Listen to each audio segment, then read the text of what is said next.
हाँ जी students, welcome back to my channel A to Z knowledge and I hope you all are doing well.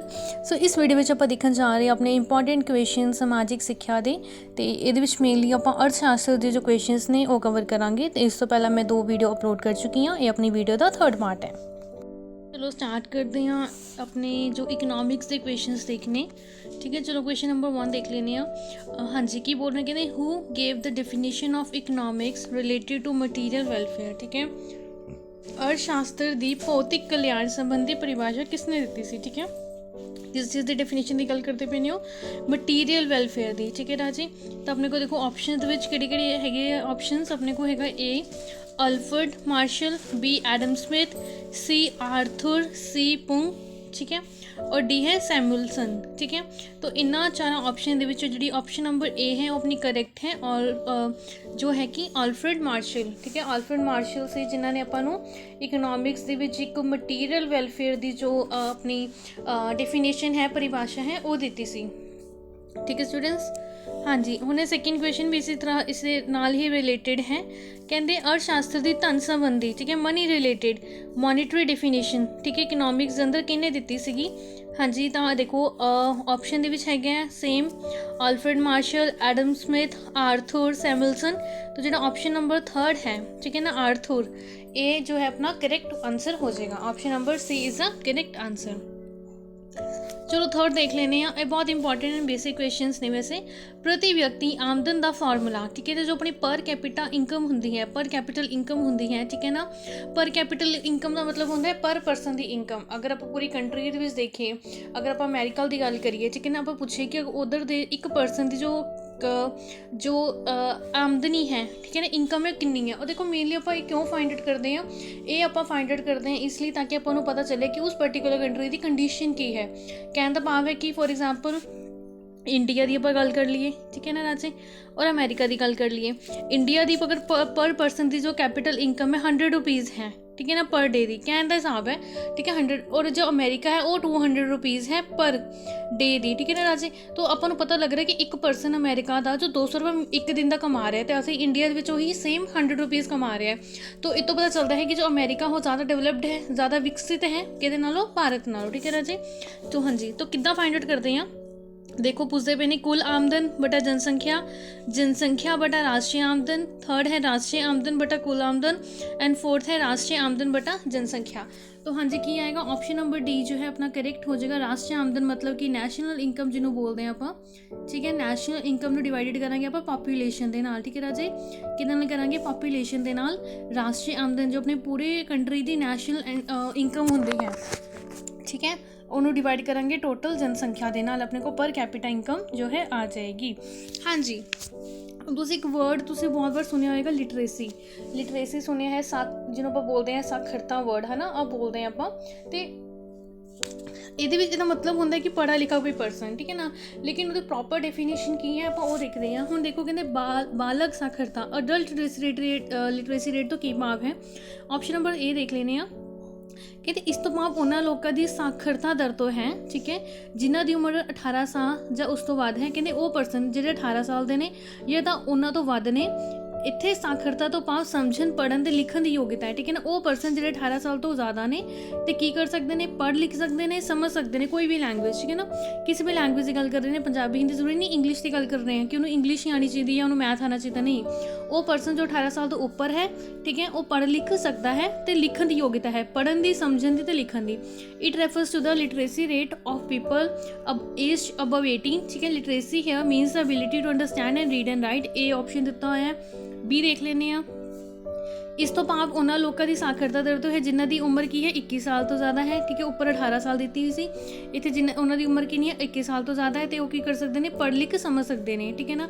3rd option देख लेने। हाँ जी, 3rd option दिता है कि इन्हों की उम्र 15 साल तो घट है, ठीक है ना राजे, इतने की बोलिया उन्होंने 15 साल तो घट है, तो इतने साक्षरता तो भाव है समझन पढ़न ते लिखण की योग्यता, ठीक है राजे, ये गल कर रहे हैं। और लास्ट ऑप्शन डी ऑप्शन है आपू कि इस तो भाव है उन्होंने लोगों की साक्षरता मतलब लिटरेसी, ठीक है, कि पढ़ने लिखने की काबलियत उन्होंने जिन्हों की उम्र 15 साल या उस तो बाद है, ठीक है, वो परसन जो 15 साल के ने उस तो बाद ने, ठीक है, उन्होंने की आना चाहिए, उन्होंने कोई भी लैंग्वेज समझ नहीं आनी चाहिए है, उन्होंने पढ़नी आनी चाहिए, उन्होंने लिखनी आनी चाहिए, वो परसन पर लिटरेट बोलेंगे उन्होंने ਪੜ੍ਹਿਆ ਲਿਖਾ ਬੰਦਾ ਕਹਾਂਗੇ। ਐਵੇਂ ਨਹੀਂ ਜੱਜ ਕਰਨਾ ਚਾਹੀਦਾ ਕਿ ਕਿਸੇ ਪਰਸਨ ਨੂੰ ਅਗਰ ਇੰਗਲਿਸ਼ ਨਹੀਂ ਆਉਂਦੀ ਜਾਂ ਉਹਨੂੰ ਕੋਈ और सब्जेक्ट नहीं आता तो वो पढ़ा लिखा नहीं है। नहीं, ये बिल्कुल ही गलत है। कोई पर्सन, ये जो अपना ऑप्शन नंबर डी है करेक्ट है।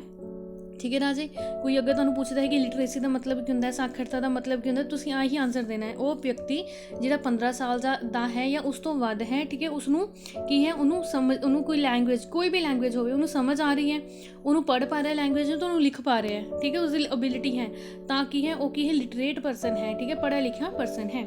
ठीक है। It refers to the literacy rate of people aged 15 years and above. Literacy here means the ability to understand, read and write. ठीक है राजे, ऑप्शन नंबर डी जो था करेक्ट आंसर है। देखो नेक्स्ट कह रहे हैं कि जमा सुरक्षा कोलेटरल तो की भाव है। हाँ जी, कोलेटरल वर्ड तुसीं बहुत बार सुनिया होगा। बैंकिंग के मेनली जो वर्ड है तुहाडा यूज होंदा है कोलेटरल, तो जमा सुरक्षा मेन सेम ही है। ठीक है।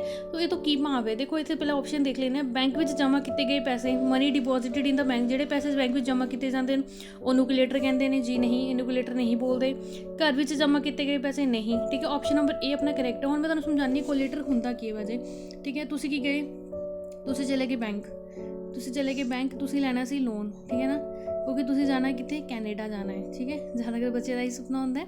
ये चीज़ चलो सबकी अपनी अपनी चॉइस है। ठीक है, या फिर चलो कैनेडा बस हजे लिए स्किप करते हैं। तुसीं बनना एक IAS ऑफिसर। ठीक है ना, एक IAS ऑफिसर बनना है, ਉਹਦੀ कोचिंग लिए थोड़े बहुत ज़्यादा पैसे चाहिए ਆਪਾਂ ਨੂੰ। ठीक है ना, तो तुसीं की गए, कित्थे गए, बैंक गए, उन्होंने कहा कि हाँ जी सानू लोन चाहिए। बैंक कहते ठीक है जी तुहानू लोन दे देने, पर तुहानू की देना पैना, कोलेटरल देना पैना है। की देना पैना, कोलेटरल देना पैना वा। की देना पैना वा, जमा सुरक्षा देनी पैनी है। ठीक है ना, एवें कह नहीं कि वो तो तुसीं कहोगे हाँ जी ठीक है वो तो असीं दे दांगे। ठीक है, तुसीं बैंक वाले ने कहोगे ठीक है जी असीं तुसीं भी असीं तां भी जो कोलेटर है वो देवांगे, लेकिन सानू समझाओ तुसीं हुंदा की है। देखो कोलेटर राजे एक तरह ना गारंटी हुंदी है। ठीक है, गारंटी हुंदी है।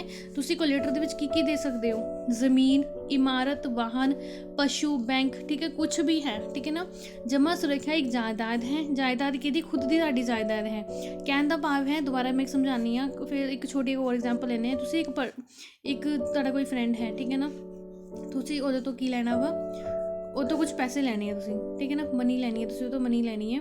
ਤੁਸੀਂ ਇਹਨੂੰ ਕਿਹਾ ठीक है, ये तुसी हो, तुसी ने कहा कि कुछ पैसे दे दे। ठीक है ना, ये पर्सन ने कहा ठीक है पैसे दे देना, लेकिन मैंने गारंटी की है कि तू मेरे पैसे वापस कर देंगे। तुसी कहेंगे ठीक है आला फड़ मेरी गड्डी दी चाबी। ठीक है, ये आला मेरी गड्डी दी चाबी ले ला, पैसे दे दे मैनू, जो मैं तेरे पैसे वापस कर दूंगा और गड्डी मैनू वापस कर दी। समझ आया। ठीक है, ये होंदा कोलेटरल। ठीक है, जमा सुरक्षा एक जायदाद है जिसका उधार लैण वाला मालिक होंदा है। ठीक, कहने का मतलब कि ना जो जमा सुरक्षा की है जायदाद है, किसकी जायदाद है, इसकी जायदाद सी है। ठीक है ना, जिसका उधार लैण वाला, ये पर्सन उधार ले रहा तो मनी, हाँ जी, ये होंदा है मालिक होंदा है। जिवें कि ज़मीन, इमारत, कुछ भी हो सकते, वाहन आके ना सियाला फड़ मेरी गड्डी दी चाबी, इन्हें एवें किया। अते इसका इस्तेमाल उदों तक कर्जा देने वाली गारंटी। ठीक है ना, तो जो हुण इहदी गड्डी है हूँ ये कहेगा भी मैं तो भी पैसे दिते हैं, हूँ जो मैंने पैसे मोड़ेगा तद ही मैं गड्डी मोड़ूंगा, तब तो मैं गड्डी चलाऊँगा। ठीक है, फिर उसका इस्तेमाल जो चीज़ इन्हें दिती है, कार दिती है, इसका इस्तेमाल उदों तक कर्जा देने वाला गारंटी के तौर पर करता है। ठीक है, आराम नाल इहदी गड्डी चलाएगा जब तक ये पैसे नूं नहीं मोड़ता, जो तक कर्जा वापस नहीं किया जाता। ठीक है ना, इंग्लिश देख लो, a security deposit in an asset. Asset का मतलब ताड़ी खुद की जो पूंजी है, ताड़ी जायदाद है, कभी अपनी चीज़ है। Owned by the borrower, borrower मतलब जो पर्सन पैसे ले रहा है। ठीक है ना, example building, vehicle, livestock. ठीक है ना, पशु जिमें बोलते हैं। And use as a guarantee by the lender, lender जिहड़ा पैसे दे रहा है, बोरोवर जिहड़ा ले रहा है, until the loan is repaid. ठीक है स्टूडेंट्स, आई होप ये समझ आया होगा तुहानूं। तो जिहड़ा ऑप्शन नंबर ए है अपना इत्थे की है करेक्ट हो जाएगा।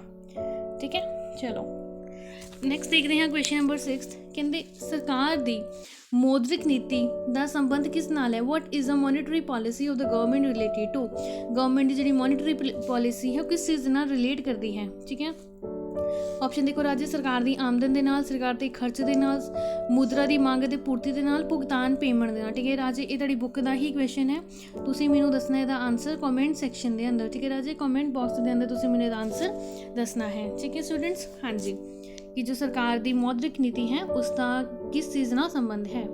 चलो 7वां क्वेश्चन देख लेने हैं। कहते दुनिया का सब तो पुराना स्टॉक एक्सचेंज केड़ा है। हाँ जी, स्टॉक एक्सचेंज इत्थे है ना, oldest stock exchange in the world. Stock exchange का मतलब की होंदा है राजे, देखो स्टॉक एक्सचेंज का मतलब है तुसी कोई कंपनी खड़ी की।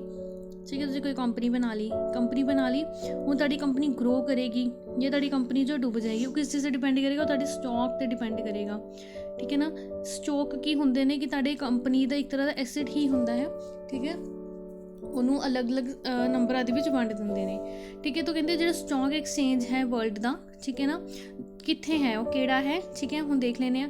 ਫਸਟ ਹੈ ਨੈਸ਼ਨਲ ਸਟਾਕ ਐਕਸਚੇਂਜ, ਸੈਕਿੰਡ है इंटरनेशनल, थर्ड है Bombay stock exchange and D है नन, ठीक है ना।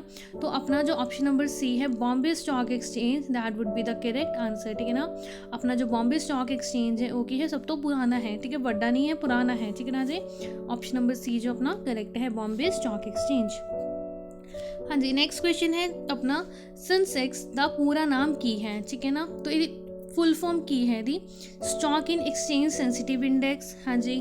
नैक्सट है stock exchange sensitive index, senior exchange sensitive index and exchange sensitive index. तो ऑप्शन नंबर जो सेकंड है stock exchange sensitive index is the correct answer. वही यदि की है फुल फॉर्म है। ए सी एंड डी इन्होंने विचों कोई भी सही नहीं है, ठीक है। ऑप्शन नंबर बी जो है अपना करेक्ट है। हाँ जी, हुण निफ्टी का पूरा नाम की है, ओके। सो तुसीं मैनूं डिफरेंस दसना है कि जो तुहाडा निफ्टी है और जो सेंसैक्स है इन्हां दे विच की डिफरेंस हुंदा दोनों, ते किस चीज़ नाल रिलेट करदियां ने, ठीक है। हुण निफ्टी का पूरा नाम की है, what is the full form of Nifty, national board stock exchange 50, national stock exchange 15, national stock exchange 50, ठीक है। देखो जो ऑप्शन नंबर सी है वो करेक्ट है अपना, की है तो नेशनल स्टॉक बोर्ड नहीं हैगा, ठीक है, बोर्ड नहीं आएगा, ना ही ये आएगा। National stock exchange 50 is a correct answer, ठीक है ना। निफ्टी का जो पूरा नाम ये है। हाँ जी, विश्व उपभोक्ता दिवस कदों मनाया जाता है? वर्ल्ड कंज्यूमर राइट्स डे, ठीक है ना, अधिकार दिवस। विश्व उपभोक्ता अधिकार दिवस, देखो दो वर्ड्स आते हैं इतने, एक आंदा कंज्यूमर, उपभोक्ता, अधिकार ते राइट्स, मतलब की है उपभोक्ता मतलब कंज्यूमर, मतलब कि इन्हां दा वो परसन जो की कर रहा वा अपने जो कहने इच्छावां की पूर्ति करता पाया, ठीक है ना। कोई प्रोडक्ट आया मार्केट के अंदर, कोई भी चीज़ आ गई, ठीक है ना, आप जाके लै ली फटाफट वो, ठीक है ना, और परचेज कर लिया आप, तो मतलब आप की है कंज्यूमर, आप कंज्यूम कर रहे हैं, आप चीज़ों खा रहे हैं, खाण दी या पाण दी जो भी है। तो अधिकार का मतलब कि राइट्स साडी जी सानू गवर्नमेंट देंदी है, ठीक है। तो वर्ल्ड कंज्यूमर डे कदों मनाया जाता है? 15 मार्च को मनाया जाता है, ठीक है स्टूडेंट्स, 15 मार्च को मनाया जाता है, जो अपना 5th is the correct answer. I hope ये जो सारे क्वेश्चन ने तुहानू समझ आए होंगे। तो ये PDF लिए तुम मेरा टैलीग्राम चैनल ज्वाइन कर सकते हो, उत्थे मैं तुहानू PDF सेंड कर दूँगी।